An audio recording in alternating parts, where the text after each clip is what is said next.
Hi friends, welcome to mister media.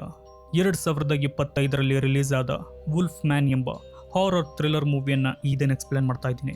ಸ್ನೇಹಿತರೆ, ಈ ಮೂವಿಯಲ್ಲಿ ಒಂದು ಭಯಾನಕ ವೈರಸ್, ವೇರ್ ವುಲ್ಫ್ ಥರ ಕಾಣಿಸೋ dangerous creature, survival, father daughter emotion, family drama ಮತ್ತು ಕೊನೆಯವರೆಗೂ ಟೆನ್ಷನ್ ಇಟ್ಟುಕೊಳ್ಳೋ ಹಾರರ್ ಮೂಮೆಂಟ್ಸ್ ಎಲ್ಲವೂ ಇದೆ.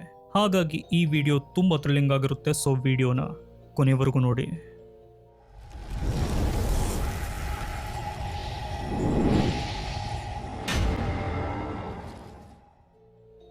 ಮೂವಿಯ ಮೊದಲ ಸೀನ್ ಶುರುವಾಗೋದು ಓರೆಗನ್ನ ಒಂದು ಬೆಟ್ಟದ ಪ್ರದೇಶದಲ್ಲಿ.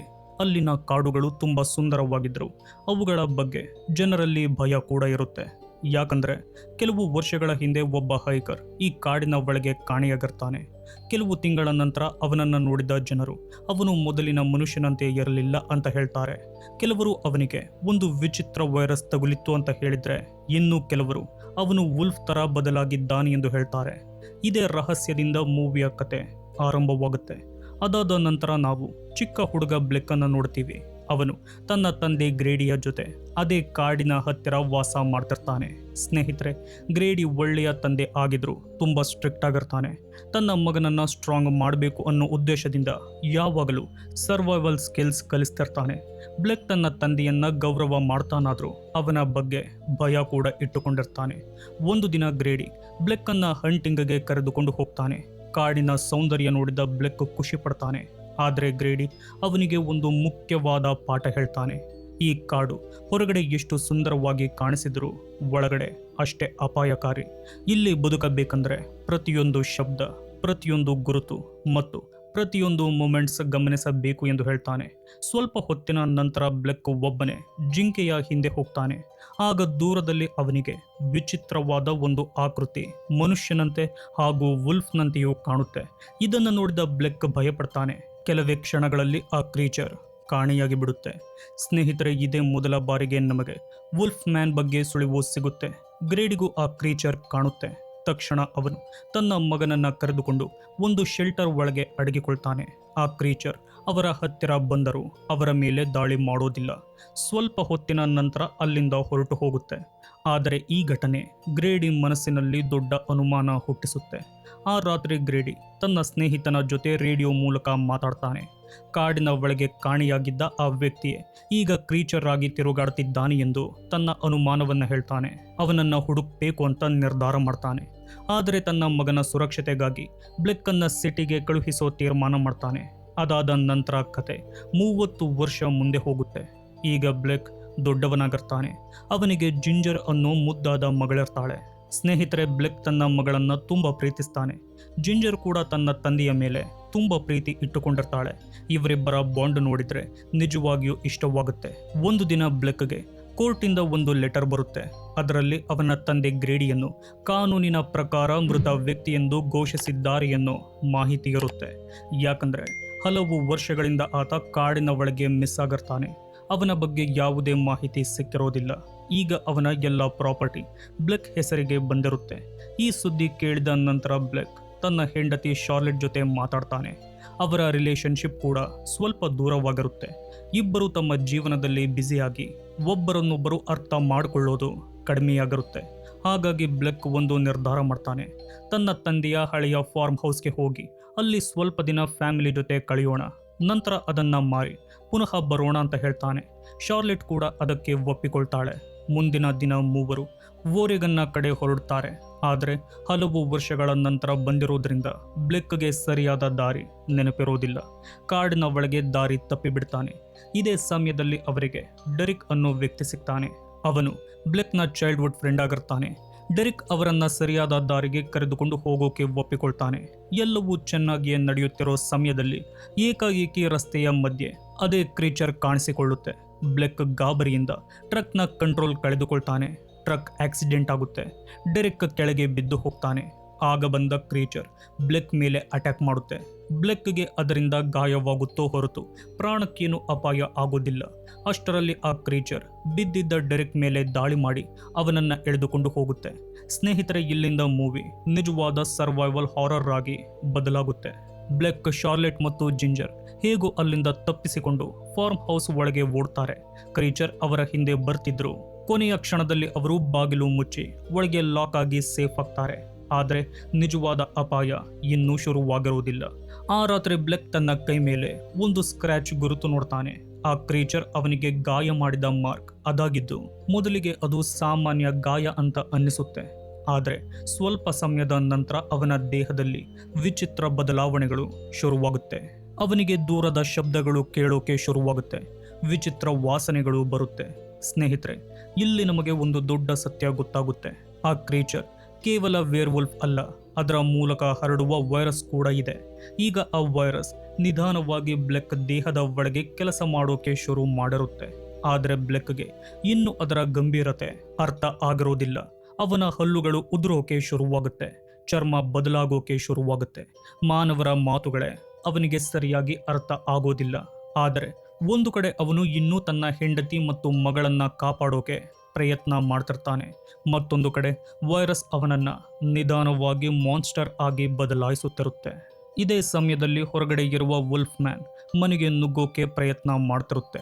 ಶಾರ್ಲೆಟ್ ಮತ್ತು ಜಿಂಜರ್ ಭಯದಿಂದ ನಡುಗುತ್ತಿರುತ್ತಾರೆ. ಆದರೆ ಬ್ಲೆಕ್ ತನ್ನ ಸ್ಥಿತಿ ಕೆಟ್ಟಿದ್ರು ಅವರನ್ನ ರಕ್ಷಿಸೋಕೆ ಪ್ರಯತ್ನ ಮಾಡ್ತಾನೆ. ಅವನ ಒಳಗಿರುವ ಮನುಷ್ಯ ಮತ್ತು ಹೊರಗೆ ಬರುತ್ತಿರೋ ಮೃಗದ ನಡುವೆ ದೊಡ್ಡ ಹೋರಾಟ ನಡೆಯುತ್ತಿರುತ್ತೆ. ಬೆಳಿಗ್ಗೆ ಆಗೋ ಹೊತ್ತಿಗೆ ಬ್ಲೆಕ್ನ ಸ್ಥಿತಿ ಇನ್ನೂ ಕೆಟ್ಟದ್ದಾಗಿರುತ್ತೆ. ಅವನ ಕಣ್ಣುಗಳು ಮೊದಲಿನಂತೆ ಇರೋದಿಲ್ಲ. ಕಿವಿಗಳಿಗೆ ತುಂಬ ದೂರದ ಸೂಕ್ಷ್ಮ ಶಬ್ದಗಳು ಕೂಡ ಸ್ಪಷ್ಟವಾಗಿ ಕೇಳಿಸೋಕೆ ಶುರುವಾಗುತ್ತೆ. ಮನೆಯ ಹೊರಗಡೆ ನಡೆಯೋ ಪ್ರತಿಯೊಂದು ಮೂಮೆಂಟ್ಸ್ ಅವನಿಗೆ ಗೊತ್ತಾಗುತ್ತಿರುತ್ತೆ. ಶಾರ್ಲೆಟ್ ಅವನನ್ನು ನೋಡಿ ಭಯಪಡ್ತಾಳೆ. ಯಾಕಂದರೆ ನಿನ್ನೆ ರಾತ್ರಿ ಇದ್ದ ಬ್ಲೆಕ್ಗೂ ಮತ್ತು ಈಗಿರುವ ಬ್ಲೆಕ್ ನಡುವೆ ತುಂಬ ವ್ಯತ್ಯಾಸ ಕಾಣಿಸುತ್ತಿರುತ್ತೆ. ಆದರೆ ಬ್ಲೆಕ್ ಮಾತ್ರ ತನ್ನ ಮಗಳನ್ನ ರಕ್ಷಿಸಬೇಕು ಅನ್ನೋ ಒಂದೇ ಯೋಚನೆಯಿಂದ ಹೋರಾಡ್ತಿರ್ತಾನೆ. ಸ್ವಲ್ಪ ಹೊತ್ತಿನ ನಂತರ ಅವನಿಗೆ ಮಾತಾಡೋದು ಕೂಡ ಕಷ್ಟ ಆಗೋಕೆ ಶುರುವಾಗುತ್ತೆ. ಅವನು ಹೇಳೋ ಮಾತುಗಳು ಸರಿಯಾಗಿ ಹೊರ ಬರೋದಿಲ್ಲ. ಜಿಂಜರ್ ಮತ್ತು ಶಾರ್ಲೆಟ್ ಮಾತನಾಡ್ತಿರೋದನ್ನ ಕೇಳಿದ್ರು ಅವರ ಪದಗಳು ನಿಧಾನವಾಗಿ ವಿಚಿತ್ರ ಶಬ್ದಗಳಾಗಿ ಕೇಳಿಸೋಕೆ ಶುರುವಾಗುತ್ತೆ. ಅವನ ದೃಷ್ಟಿಯಲ್ಲೂ ಅವರು ಭಯಾನಕವಾಗಿ ಕಾಣ್ತಿರ್ತಾರೆ. ಸ್ನೇಹಿತರೆ, ವೈರಸ್ ಕೇವಲ ದೇಹವನ್ನ ಬದಲಾಯಿಸ್ತಿಲ್ಲ, ನಿಧಾನವಾಗಿ ಬ್ಲೆಕ್ನ ಮನುಷ್ಯತ್ವವನ್ನೇ ಕಿತ್ತುಕೊಳ್ತಿದೆ. ಇದೇ ಸಮಯದಲ್ಲಿ ಮನೆಯ ಹೊರಗಡೆ ತಿರುಗಾಡ್ತಿದ್ದ ಕ್ರೀಚರ್ ಮತ್ತೆ ಕಾಣಿಸಿಕೊಳ್ಳುತ್ತೆ. ಈ ಬಾರಿ ಅದು ಮೊದಲಿಗಿಂತ ಹೆಚ್ಚು ಅಗ್ರೆಸಿವ್ ಆಗಿರುತ್ತೆ. ಅದು ಮನೆಯ ಕಿಟಕಿಗಳ ಹತ್ತಿರ ಬಂದು ವಾಸನೆ ಹಿಡಿಯುತ್ತೆ. ಒಳಗಿರುವವರನ್ನ ಹುಡುಕೋಕೆ ಪ್ರಯತ್ನ ಮಾಡಿರುತ್ತೆ. ಜಿಂಜರ್ ಭಯದಿಂದ ಅಳೋಕೆ ಶುರು ಮಾಡ್ತಾಳೆ. ಆದರೆ ಬ್ಲೆಕ್ ಮಾತ್ರ ತನ್ನ ಸ್ಥಿತಿ ಹೇಗಿದ್ರೂ ಅವರ ಮುಂದೆ ಧೈರ್ಯವಾಗಿ ನಿಲ್ಲೋಕೆ ಪ್ರಯತ್ನ ಮಾಡ್ತಾನೆ. ಮನೆಯಿಂದ ಹೊರಬಂದು ಸಹಾಯ ಹುಡುಕೋಕೆ ಶಾರ್ಲೆಟ್ ನಿರ್ಧಾರ ಮಾಡ್ತಾಳೆ. ಯಾಕಂದ್ರೆ ಒಳಗಡೆ ಇದ್ರೆ ಎಲ್ಲರೂ ಸಾಯಬಹುದು ಅನ್ನೋ ಭಯ ಅವಳಿಗೆ ಇರುತ್ತೆ. ಆದರೆ ಹೊರಗಡೆ ಕಾಡು ತುಂಬಾ ಅಪಾಯಕಾರಿಯಾಗಿರುತ್ತೆ. ಒಂದು ಕಡೆ ವುಲ್ಫ್ ಮ್ಯಾನ್ ತಿರುಗಾಡ್ತಿದ್ದಾನೆ, ಇನ್ನೊಂದು ಕಡೆ ಬ್ಲೆಕ್ ಕೂಡ ನಿಧಾನವಾಗಿ ಅದೇ ರೀತಿಯ ಕ್ರೀಚರ್ ಆಗಿ ಬದಲಾಗ್ತಿದ್ದಾನೆ. ಇಂತಹ ಪರಿಸ್ಥಿತಿಯಲ್ಲಿ ಯಾರನ್ನ ನಂಬೋದು ಅನ್ನೋದು ದೊಡ್ಡ ಪ್ರಶ್ನೆಯಾಗಿ ಬಿಡುತ್ತೆ. ಅವರು ಫಾರ್ಮ್ ಹೌಸ್ನ ಕೆಳಗಿರುವ ಹಳೆಯ ಸ್ಟೋರೇಜ್ ಏರಿಯಾಗೆ ಹೋಗ್ತಾರೆ. ಅಲ್ಲಿ ಗ್ರೇಡಿ ಬಿಟ್ಟು ಹೋದ ಕೆಲವು ವಸ್ತುಗಳು ಅಂದರೆ ಕೆಲವು ನೋಟ್ಸ್ ಮತ್ತು ಮ್ಯಾಪ್ ಸಿಗುತ್ತೆ. ಅವುಗಳನ್ನು ನೋಡಿದ ಅವರಿಗೆ ಒಂದು ಅನುಮಾನ ಬರುತ್ತೆ. ಏನಂದ್ರೆ ಗ್ರೇಡಿಗೆ ಆ ಕ್ರೀಚರ್ ಬಗ್ಗೆ ಸಾಮಾನ್ಯ ವ್ಯಕ್ತಿಗಿಂತ ತುಂಬ ಹೆಚ್ಚು ಮಾಹಿತಿ ಗೊತ್ತಿತ್ತು. ಅದರ ಬಗ್ಗೆ ರಿಸರ್ಚ್ ಮಾಡಿದ್ದ. ಇದರಿಂದ ಆ ಕ್ರೀಚರ್ ಮತ್ತು ಗ್ರೇಡಿ ನಡುವೆ ಏನೋ ಸಂಬಂಧ ಇದೆ ಅನ್ನೋ ಸುಳಿವು ಅವರಿಗೆ ಸಿಗುತ್ತೆ. ಇದೇ ವೇಳೆ ಬ್ಲೆಕ್ನ ಟ್ರಾನ್ಸ್ಫಾರ್ಮೇಷನ್ ಇನ್ನೂ ವೇಗವಾಗಿ ನಡೆಯುತ್ತಿರುತ್ತೆ. ಅವನ ಉಗುರುಗಳು ಉದ್ದವಾಗೋಕೆ ಶುರುವಾಗುತ್ತೆ. ಕಣ್ಣುಗಳು ಪ್ರಾಣಿಯ ತರ ಬದಲಾಗುತ್ತೆ. ಮುಖದ ಆಕಾರವು ನಿಧಾನವಾಗಿ ಬದಲಾಗುತ್ತಿರುತ್ತೆ. ಅವನು ಕನ್ನಡಿ ಮುಂದೆ ನಿಂತು ತನ್ನ ಮುಖ ನೋಡಿದಾಗ ತಾನೇ ಬೆಚ್ಚಿ ಬೀಳ್ತಾನೆ. ಯಾಕಂದ್ರೆ ಅವನು ಈಗ ಸಂಪೂರ್ಣ ಮನುಷ್ಯನಂತೆ ಕಾಣುತ್ತಿರೋದಿಲ್ಲ. ಸ್ನೇಹಿತರೆ, ಇಲ್ಲಿ ಮೂವಿಯ ಎಮೋಷನಲ್ ಭಾಗ ಶುರುವಾಗುತ್ತೆ. ಜಿಂಜರ್ ತನ್ನ ತಂದೆಯನ್ನ ನೋಡಿ ಭಯ ಪಡ್ತಿದ್ರು. ಅವನನ್ನ ಬಿಟ್ಟು ಹೋಗೋಕೆ ಸಿದ್ಧ ಇರೋದಿಲ್ಲ. ಅವಳು ಇನ್ನು ಅಪ್ಪ ಅಂತಲೇ ಕರಿತಿರ್ತಾಳೆ. ಈ ಸಣ್ಣ ಸಣ್ಣ ಸೀನ್ ತುಂಬಾ ಎಮೋಷನಲ್ ಆಗಿರುತ್ತೆ. ಯಾಕಂದ್ರೆ ಬ್ಲೆಕ್ ತನ್ನ ಮಗಳನ್ನ ಗುರುತಿಸ್ತಾನೆ. ಆದರೆ ಅವಳ ಜೊತೆ ಮೊದಲಿನಂತೆ ಮಾತಾಡೋಕೆ ಆಗೋದಿಲ್ಲ. ಆಮೇಲೆ ಒಂದು ರಾತ್ರಿ ಅವರು ಫಾರ್ಮ್ ಹೌಸ್ನಿಂದ ಹೊರಬರೋಕೆ ಪ್ರಯತ್ನ ಮಾಡ್ತಾರೆ. ಆದರೆ ಕಾಡಿನ ಒಳಗೆ ಹೋಗುತ್ತಿದ್ದಂತೆ ಅದೇ ಕ್ರೀಚರ್ ಪುನಃ ಎದುರಾಗುತ್ತೆ. ಈ ಬಾರಿ ನಮಗೆ ಅದರ ಮುಖ ಸ್ವಲ್ಪ ಸ್ಪಷ್ಟವಾಗಿ ಕಾಣುತ್ತೆ.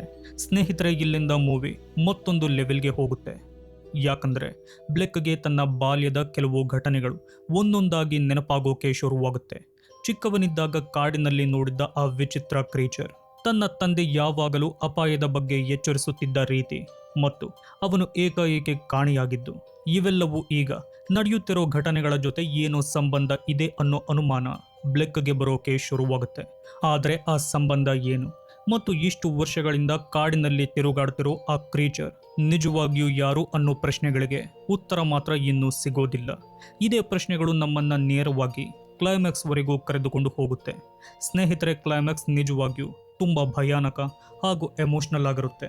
ಬ್ಲೆಕ್ ಈಗ ಸಂಪೂರ್ಣವಾಗಿ ವುಲ್ಫ್ ಮ್ಯಾನ್ ಆಗಿ ಬದಲಾಗೋ ಹಂತಕ್ಕೆ ಬಂದಿರ್ತಾನೆ. ಆದರೂ ಅವನ ಒಳಗೆ ಸ್ವಲ್ಪ ಮಾನವತ್ವ ಉಳಿದಿರುತ್ತೆ. ಅವನು ತನ್ನ ಹೆಂಡತಿ ಮತ್ತು ಮಗಳನ್ನ ನೋಡಿದಾಗ ಅವರ ಮೇಲೆ ದಾಳಿ ಮಾಡೋದಿಲ್ಲ, ಬದಲಿಗೆ ಅವರನ್ನ ರಕ್ಷಿಸೋಕೆ ಪ್ರಯತ್ನ ಮಾಡ್ತಾನೆ. ಇದೇ ಈ ಕಥೆಯ ಅತ್ಯಂತ ದೊಡ್ಡ ಎಮೋಷನಲ್ ಪಾಯಿಂಟ್. ಆದರೆ ಇದೇ ಸಮಯದಲ್ಲಿ ಅವರ ಮುಂದೆ ಆ ಕ್ರೀಚರ್ ಮತ್ತೆ ಕಾಣಿಸಿಕೊಳ್ಳುತ್ತೆ. ತನ್ನ ಕುಟುಂಬದ ಪ್ರಾಣ ಉಳಿಸೋಕೆ ಬ್ಲೆಕ್ ಅದಕ್ಕೆ ಎದುರಾಗಿ ನಿಲ್ತಾನೆ. ನಂತರ ನಡೆಯೋ ಫೈಟ್ ನಿಜವಾಗಿಯೂ ತುಂಬಾ ಇಂಟೆನ್ಸ್ ಆಗಿರುತ್ತೆ. ಈ ಹೋರಾಟದ ಮಧ್ಯೆ ಕೊನೆಗೂ ಆ ಕ್ರೀಚರ್ನ ನಿಜವಾದ ಗುರುತು ಹೊರಬರುತ್ತೆ. ಇಷ್ಟು ವರ್ಷಗಳಿಂದ ಕಾಡಿನ ಒಳಗೆ ತಿರುಗಾಡ್ತಿದ್ದ ಆ ವುಲ್ಫ್ ಮ್ಯಾನ್ ಬೇರೆ ಯಾರೂ ಅಲ್ಲ, ಬ್ಲೆಕ್ನ ತಂದೆ ಗ್ರೇಡಿಯೇ ಅನ್ನೋ ಸತ್ಯ ಗೊತ್ತಾಗುತ್ತೆ. ಈ ಸತ್ಯ ಕೇಳಿದ ತಕ್ಷಣ ಬ್ಲೆಕ್ ಸಂಪೂರ್ಣವಾಗಿ ಕುಸಿದು ಹೋಗ್ತಾನೆ. ಯಾಕಂದ್ರೆ ಚಿಕ್ಕ ವಯಸ್ಸಿನಿಂದ ಹುಡುಕ್ತಿದ್ದ ತನ್ನ ತಂದೆ ಇಂತಹ ಸ್ಥಿತಿಯಲ್ಲಿ ಸಿಕ್ಕಿರ್ತಾನೆ. ಆದರೆ ಪರಿಸ್ಥಿತಿ ಅಷ್ಟು ಸುಲಭ ಆಗಿರೋದಿಲ್ಲ. ಗ್ರೇಡ್ ಈಗ ಸಂಪೂರ್ಣವಾಗಿ ಮೃಗವಾಗಿ ಬದಲಾಗಿರ್ತಾನೆ. ಅವನಿಗೆ ತನ್ನ ಮಗ ಯಾರು ಅನ್ನೋದು ನೆನಪೇ ಇರೋದಿಲ್ಲ. ತನ್ನ ಕುಟುಂಬದ ಪ್ರಾಣ ಉಳಿಸೋಕೆ ಬ್ಲೆಕ್ ಕೊನೆಗೂ ತನ್ನ ತಂದೆಯ ವಿರುದ್ಧ ಹೋರಾಡಲೇಬೇಕಾದ ಪರಿಸ್ಥಿತಿ ಬರುತ್ತೆ. ಒಂದು ಕಡೆ ತನ್ನ ತಂದೆ, ಇನ್ನೊಂದು ಕಡೆ ತನ್ನ ಹೆಂಡತಿ ಮತ್ತು ಮಗಳು. ಕೊನೆಗೆ ತುಂಬ ನೋವಿನ ಮನಸ್ಸಿನಿಂದ ಬ್ಲೆಕ್ ಗ್ರೇಡಿಯನ್ನು, ಅಂದರೆ ತನ್ನ ತಂದೆಯನ್ನೇ ಕೊಲ್ಲಬೇಕಾಗುತ್ತೆ. ತನ್ನದೇ ತಂದೆಯ ಜೀವ ತೆಗೆಯುವ ಆ ಕ್ಷಣ ನಿಜವಾಗಿಯೂ ಎಮೋಷನಲ್ ಆಗಿರುತ್ತೆ. ಅಂತಿಮವಾಗಿ ಶಾರ್ಲೆಟ್ ಮತ್ತು ಜಿಂಜರ್ ಅಲ್ಲಿಂದ ತಪ್ಪಿಸಿಕೊಳ್ಳೋದ್ರಲ್ಲಿ ಯಶಸ್ವಿಯಾಗ್ತಾರೆ. ಆದರೆ ಆಗ ಬ್ಲೆಕ್ನ ಸ್ಥಿತಿಯು ತುಂಬ ಕೆಟ್ಟಿರುತ್ತೆ. ವೈರಸ್ ಅವನ ದೇಹವನ್ನ ಸಂಪೂರ್ಣವಾಗಿ ಬದಲಾಯಿಸಿರುತ್ತೆ. ಅವನಿಗೆ ತಾನು ನಿಧಾನವಾಗಿ ಅದೇ ವುಲ್ಫ್ ಮ್ಯಾನ್ ಆಗಿ ಬದಲಾಗ್ತಿದ್ದೀನಿ ಎನ್ನುವುದು ಅರ್ಥ ಆಗುತ್ತೆ. ತನ್ನ ಕುಟುಂಬಕ್ಕೆ ಮುಂದೆ ಅಪಾಯ ಆಗಬಾರದು ಅನ್ನೋ ಕಾರಣಕ್ಕೆ ಅವರಿಂದ ದೂರ ಇರೋಕೆ ಪ್ರಯತ್ನ ಮಾಡ್ತಾನೆ. ಆದರೆ ಅವನ ಒಳಗಿರುವ ಮೃಗ ದಿನದಿಂದ ದಿನಕ್ಕೆ ಹೆಚ್ಚು ಶಕ್ತಿಶಾಲಿಯಾಗಿರುತ್ತೆ. ಸ್ನೇಹಿತರೆ, ಈ ಮೂವಿಯ ಎಂಡಿಂಗ್ ತುಂಬ ಬೇಜಾರಾಗುತ್ತೆ. ಯಾಕಂದರೆ ಕೊನೆಯವರೆಗೂ ತನ್ನ ಕುಟುಂಬವನ್ನು ಉಳಿಸೋಕೆ ಹೋರಾಡಿದ ಬ್ಲೆಕ್ ಕೊನೆಯಲ್ಲಿ ಸಂಪೂರ್ಣವಾಗಿ ವುಲ್ಫ್ ಮ್ಯಾನ್ ಆಗಿ ಬದಲಾಗೋ ಹಂತಕ್ಕೆ ತಲುಪಿರ್ತಾನೆ. ಆದರೂ ಅವನ ಒಳಗೆ ಉಳಿದಿದ್ದ ಕೊನೆಯ ಮಾನವತ್ವ, ತನ್ನ ಕುಟುಂಬದ ಮೇಲಿನ ಪ್ರೀತಿಯನ್ನ ಮಾತ್ರ ಮರೆಯೋದಿಲ್ಲ. ಪರಿಸ್ಥಿತಿ ಕೈಮೀರಿ ಹೋಗಿರುವುದನ್ನು ಅರ್ಥ ಮಾಡಿಕೊಂಡ ಶಾರ್ಲೆಟ್ ಬೇರೆ ದಾರಿಯಿಲ್ಲದೆ ತನ್ನ ರೈಫಲ್ ತೆಗೆದುಕೊಳ್ತಾಳೆ. ಬ್ಲೆಕ್ ಕೂಡ ಅವಳ ನಿರ್ಧಾರವನ್ನ ಅರ್ಥ ಮಾಡಿಕೊಂಡಿರ್ತಾನೆ. ಕೊನೆಯ ಬಾರಿ ಜಿಂಜರ್ ಕಡೆ ನೋಡಿದ ನಂತರ ತನ್ನ ಕುಟುಂಬ ಸುರಕ್ಷಿತವಾಗಿರಲಿ ಅನ್ನೋ ಕಾರಣಕ್ಕೆ ಅವನು ಯಾವುದೇ ವಿರೋಧ ಮಾಡೋದಿಲ್ಲ. ನಂತರ ಶಾರ್ಲೆಟ್ ಅವನ ಭಯಾನಕ ರೂಪ ನೋಡಿ ಅವನಿಂದ ತನ್ನ ಮಗಳನ್ನು ಉಳಿಸಿಕೊಳ್ಳಲು ರೈಫಲ್ನಿಂದ ಗುಂಡು ಹಾರಿಸ್ತಾಳೆ ಮತ್ತು ಬ್ಲೆಕ್ನ ಜೀವನ ಅಲ್ಲಿಯೇ ಕೊನೆಗೊಳ್ಳುತ್ತೆ. ಹೀಗೆ ಒಬ್ಬ ಮಾನ್ಸ್ಟರ್ ಆಗಿ ಅಲ್ಲ, ತನ್ನ ಕುಟುಂಬಕ್ಕಾಗಿ ಕೊನೆಯವರೆಗೂ ಹೋರಾಡಿದ ಒಬ್ಬ ತಂದೆಯಾಗಿ ತನ್ನ ಕಥೆಯನ್ನ ಮುಗಿಸಿಕೊಳ್ತಾನೆ. ತನ್ನ ಕುಟುಂಬವನ್ನು ಉಳಿಸೋಕೆ ಮಾಡಿದ ಈ ತ್ಯಾಗವೇ ಇಡೀ ಮೂವಿಯ ಅತ್ಯಂತ ಪವರ್ಫುಲ್ ಮೂಮೆಂಟ್ ಆಗಿ ಉಳಿಯುತ್ತೆ. ಆಗ ಶಾರ್ಲೆಟ್ ತಡ ಮಾಡದೆ ತನ್ನ ಮಗಳನ್ನ ಕಾಡಿನಿಂದ ಕರೆದುಕೊಂಡು ಹೋಗೋಕೆ ಮುಂದಾಗ್ತಾಳೆ. ಅಲ್ಲಿಗೆ ವುಲ್ಫ್ ಮ್ಯಾನ್ ಮೂವಿಯನ್ನ ಎಂಡ್ ಮಾಡಲಾಗಿದೆ. ಸ್ನೇಹಿತರೆ, ಈ ಮೂವಿಯ ಕ್ಲೈಮ್ಯಾಕ್ಸ್ ನಿಜವಾಗಿಯೂ ತುಂಬ ಎಮೋಷನಲ್ ಆಗಿದೆ. ಯಾಕಂದರೆ ಕೊನೆಯವರೆಗೂ ತನ್ನ ಕುಟುಂಬವನ್ನು ಕಾಪಾಡೋಕೆ ಹೋರಾಡಿದ ಬ್ಲೆಕ್ ಕೊನೆಗೆ ತಾನೇ ಅವರಿಗೆ ಅಪಾಯ ಆಗಬಹುದು ಅನ್ನೋ ಸತ್ಯವನ್ನು ಅರ್ಥ ಮಾಡ್ಕೊಳ್ತಾನೆ. ಒಂದು ಕಡೆ ವೈರಸ್ ಅವನನ್ನು ಸಂಪೂರ್ಣವಾಗಿ ಬದಲಾಯಿಸ್ತಿದ್ರೆ, ಇನ್ನೊಂದು ಕಡೆ ತನ್ನ ಹೆಂಡತಿ ಮತ್ತು ಮಗಳ ಮೇಲಿನ ಪ್ರೀತಿ ಇನ್ನು ಅವನ ಒಳಗೆ ಉಳಿದಿರುತ್ತೆ. ಕೊನೆಯಲ್ಲಿ ಶಾರ್ಲೆಟ್ ರೈಫಲ್ ಹಿಡಿದು ನಿಲ್ಲೋ ಆ ಕ್ಷಣ ಬ್ಲೆಕ್ ತನ್ನ ಅಂತ್ಯ ಹತ್ತಿರ ಬಂದಿದೆ ಅನ್ನೋದನ್ನು ಅರ್ಥ ಮಾಡ್ಕೊಳ್ತಾನೆ. ಆದರೂ ತನ್ನ ಕುಟುಂಬ ಸುರಕ್ಷಿತವಾಗಿರಲಿ ಅನ್ನೋ ಕಾರಣಕ್ಕೆ ಅವನು ಹೋರಾಟ ನಿಲ್ಲಿಸ್ತಾನೆ. ಇದೇ ಈ ಮೂವಿಯ ಅತ್ಯಂತ ಪವರ್ಫುಲ್ ಮೂಮೆಂಟ್ ಆಗಿ ಉಳಿಯುತ್ತೆ. ಮಾನ್ಸ್ಟರ್ ಸ್ಟೋರಿಯಾಗಿ ಶುರುವಾದ ಈ ಕತೆ ಕೊನೆಯಲ್ಲಿ ಒಬ್ಬ ತಂದೆಯ ತ್ಯಾಗದ ಕಥೆಯಾಗಿ ಮುಗಿಯೋದು ನಿಜವಾಗಿಯೂ ದುಃಖವಾಗುತ್ತೆ. ಸ್ನೇಹಿತರೆ, ಈ ನನ್ನ ಎಕ್ಸ್ಪ್ಲೇನ್ ನಿಮಗಿಷ್ಟವಾಗಿದ್ದಲ್ಲಿ ಈ ವಿಡಿಯೋಗೆ ಲೈಕ್, ಶೇರ್, ಕಮೆಂಟ್ ಮಾಡಿ. ಇದೇ ರೀತಿಯ ಹೆಚ್ಚು ವಿಡಿಯೋಗಳಿಗಾಗಿ ನಮ್ಮ ಮಿಸ್ಟರ್ ಮೀಡಿಯಾ ಚಾನಲನ್ನು ಸಬ್ಸ್ಕ್ರೈಬ್ ಮಾಡಿಕೊಳ್ಳಿ, ನೋಟಿಫಿಕೇಶನ್ ಆನ್ ಮಾಡಿಕೊಳ್ಳಿ. ವಿಡಿಯೋ ನೋಡಿದ್ದಕ್ಕೆ ಧನ್ಯವಾದಗಳು.